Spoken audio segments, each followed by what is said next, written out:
Ankita Bhandari murder case में आया फैसला, क्या सच में इंसाफ है?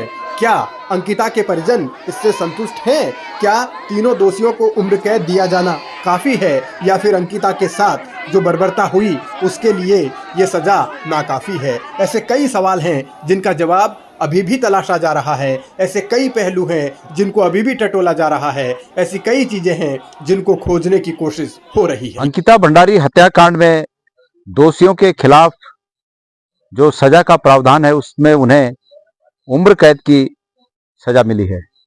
मैं पहले ही कह चुका हूं कि यदि यह उम्र कैद की सजा मिली है तो यह सजा पूर्ण सजा नहीं है।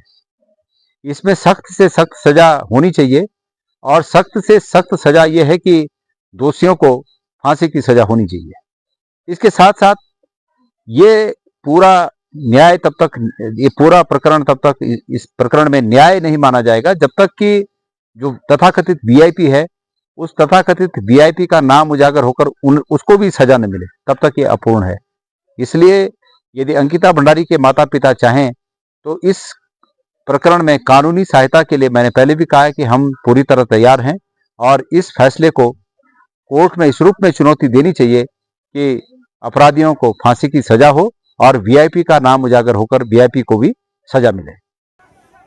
दोषियों को सजा तो हो गई, लेकिन वीआईपी कौन है ये अभी तक पता नहीं चला। इसीलिए हर कोई इसी पॉइंट पर फोकस कर रहा है कि आखिर वो वीआईपी कौन है। सदन में तत्कालीन मंत्री प्रेमचंद अग्रवाल ने ये कहा था कि वीआईपी तो कमरा था। अब वो वीआईपी कमरा था या कौन था, इसे लेकर ही क्या सरकार ने, क्या पुलिस ने, क्या सिस्टम ने उसको बचा लिया या फिर वास्तव में जो तमाम पहलू हैं, जो सवाल हैं, उनको टालने की कोशिश की गई। अभी लड़ाई लंबी है और सवाल भी बहुत सारे हैं जिनका जवाब नहीं मिला।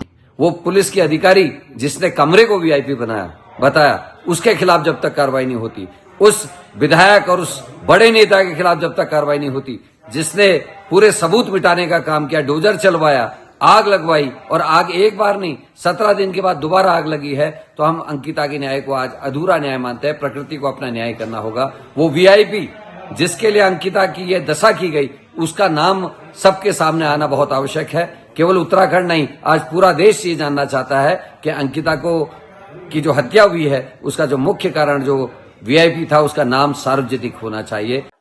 आज न्यायालय द्वारा उत्तराखंड की बेटी अंकिता भंडारी के संदर्भ में निर्णय लिया गया, अपराधी को सजा दी गई। हम न्यायालय के निर्णय का सम्मान करते हैं, स्वागत करते हैं।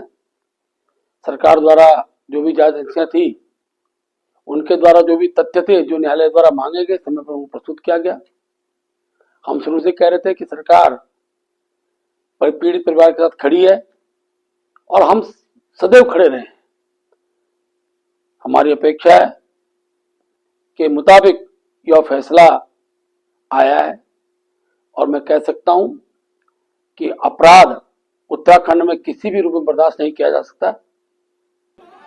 बीजेपी कह रही है कि यह न्याय की जीत है, लेकिन अंकिता के परिजन कहते हैं कि वो पूरी तरह संतुष्ट नहीं हैं।